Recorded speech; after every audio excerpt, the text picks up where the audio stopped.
Bonjour et bienvenue dans Les Belles Découvertes, le podcast qui vulgarise la recherche à l'EM Normandie. Aujourd'hui, je suis avec Angélique Chassis. Bonjour Angélique.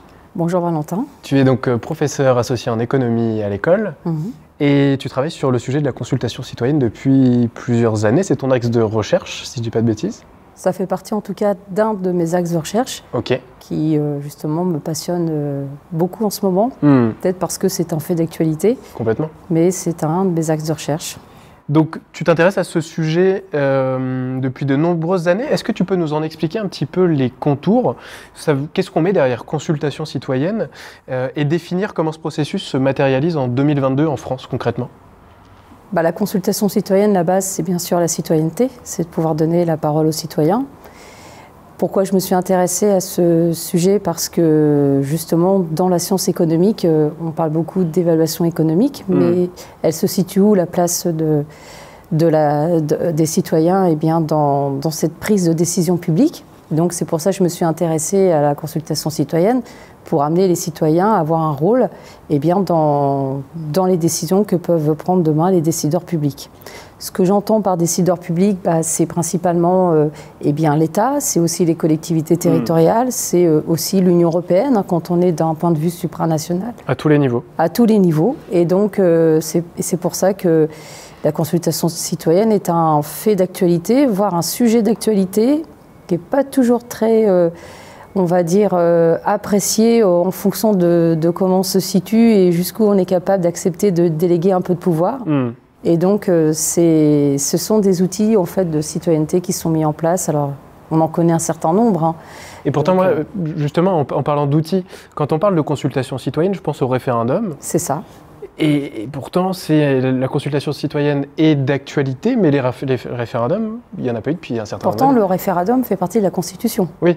À tout moment, on peut sonder les citoyens sur justement une politique publique.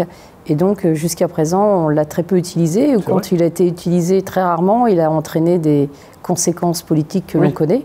Et donc, le référendum, fait partie d'un outil de la consultation citoyenne, pourtant institué, peu utilisé, et c'est pour ça qu'on a d'autres outils qui sont aujourd'hui utilisés, parfois bien utilisés, parfois comme un effet de mode, comme un outil de communication. Quels outils alors ?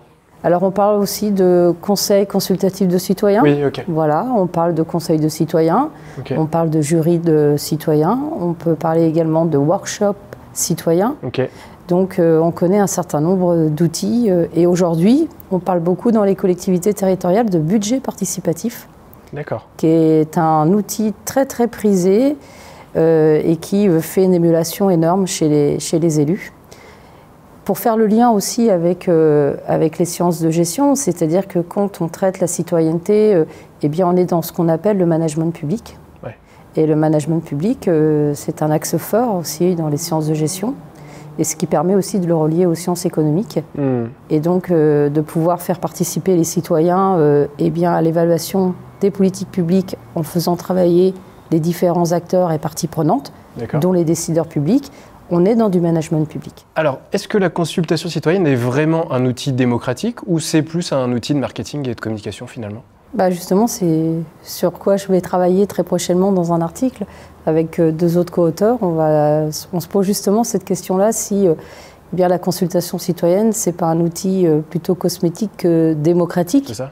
Et donc, parfois, c'est même considéré comme un effet de mode, un outil de communication. On fait le buzz, et puis on est content parce qu'on a fait participer les citoyens. Alors, je ne veux surtout pas être très pessimiste, bien au contraire, mais je pense que ce qu'il faut instituer, et dans les différents entretiens que j'ai pu avoir avec des élus, mais aussi des techniciens, parce que les techniciens qui interviennent dans les collectivités territoriales participent pleinement aussi à la coordination des outils de participation citoyenne.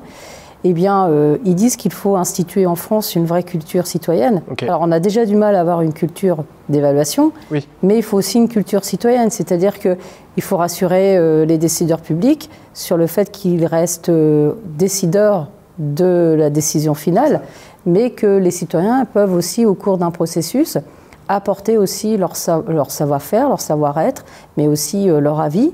Et parfois, ça peut être un très bon effet miroir. Et il faut qu'ils en prennent conscience. Et c'est ce qui est aujourd'hui difficile, c'est de pouvoir à la fois accepter de déléguer du pouvoir et puis aussi avoir confiance en la parole citoyenne. Et une dernière question, Angélique, tu as travaillé sur le principe de redevabilité. Qu'est-ce que ça veut dire et qu'ont montré tes recherches à ce sujet-là? Bien, quand tout à l'heure je disais que le risque c'était de pouvoir faire des outils de la participation citoyenne des outils de communication, oui.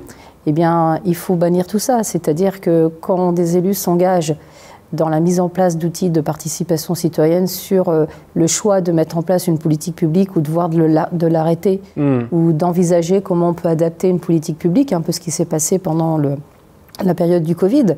On aurait pu faire participer les citoyens à la gestion de la crise, voire à l'anticiper. On ne l'a pas fait. On ne l'a pas fait. Et pourtant, certains aujourd'hui regrettent parce qu'ils auraient peut-être...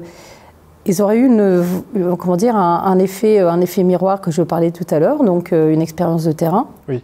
Et ça aurait permis justement de pouvoir diminuer des coûts en termes de politique publique parce qu'on aurait mieux compris ce qui se passait réellement sur la place publique. Et pour revenir un peu plus en détail sur le principe de redevabilité, c'est quand des décideurs publics décident de lancer une consultation citoyenne, il faut qu'ils s'engagent aussi à répondre aux résultats. Oui. À être transparent, à transmettre les décisions qui sont prises, pourquoi telles décisions ont été prises, et d'être vraiment dans un vrai pacte de collaboration entre les élus et les citoyens. Et quand on lance ce type d'outils, on doit être redevable, parce que beaucoup de citoyens se disent, on nous invite à participer, à se réunir autour d'une table. Parfois, on se demande pourquoi on est là, on ne nous explique pas pourquoi on est là, on nous met pas en plus, on nous explique pas les règles.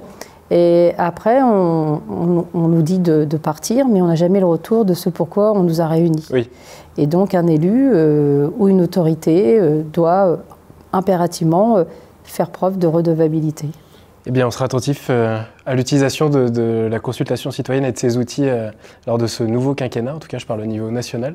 Merci beaucoup, Angélique. Merci, Valentin. Merci. À bientôt. À bientôt.